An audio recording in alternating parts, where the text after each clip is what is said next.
it somehow also links to pivoting. Like once you are very sure this is the new direction.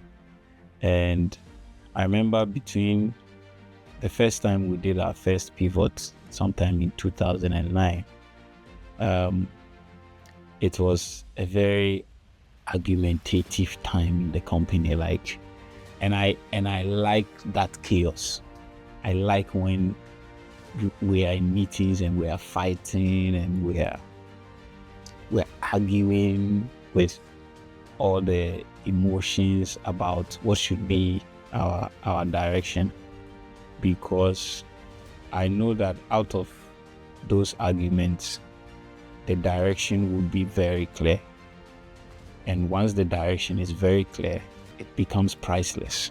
It's not something that you can put a price to, and it becomes important. It becomes a thing that it's just like, I mean, when we started the company, once we believe that this is going to work, you put everything that you have into it. So it just becomes a matter of, that's why I said what I said about if I have to choose between cutting costs, because other people would say, oh, the business is not doing well, let's cut costs, right? I like that we would find a new direction together, and when we're sure that, okay, this direction will be the direction, and we put everything in it.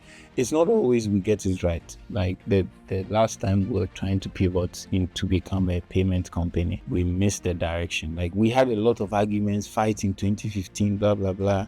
And then towards December of 2015, I remember very well, we finally settled on a direction that we thought was perfect for the future. It's future-proof, Charlie. We're so proud of ourselves. Then we entered 2016. We invested heavily. We went and we literally poached engineering teams from some of the best companies in Ghana then.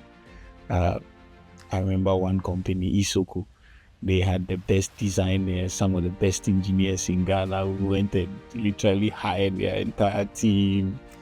We poached from every company we could find, and we increased our staff numbers from, I think, about just under 40 to almost 120 people or so at the time.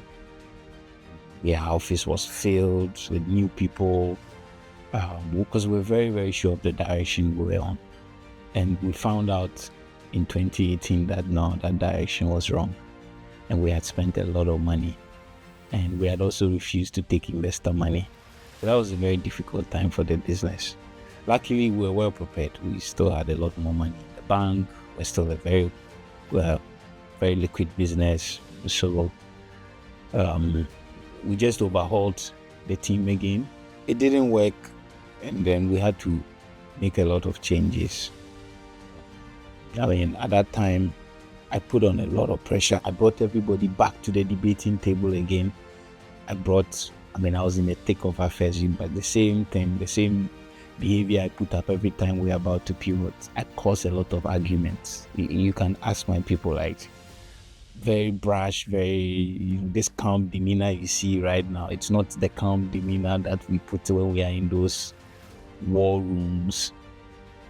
Because I want to bring the truth out. I want there to be like a radical transparency and a radical honesty about direction, because if you don't get it right, it becomes painful for everybody, right? If you are not honest, if you are not truthful, it will always show down the line. So we did that again in 2018. We scrapped everything, changed the culture. We're very harsh on ourselves. I brought everybody back to the debating table. I became a loudmouth guy, very sharp mouth. If you don't have your facts right, I will give it to you, and we'll just be in the fighting. And then we changed all our systems. By 2019, we had a direction.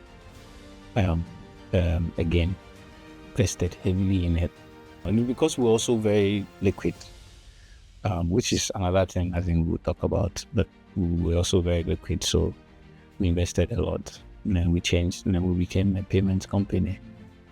That one was great, and that worked.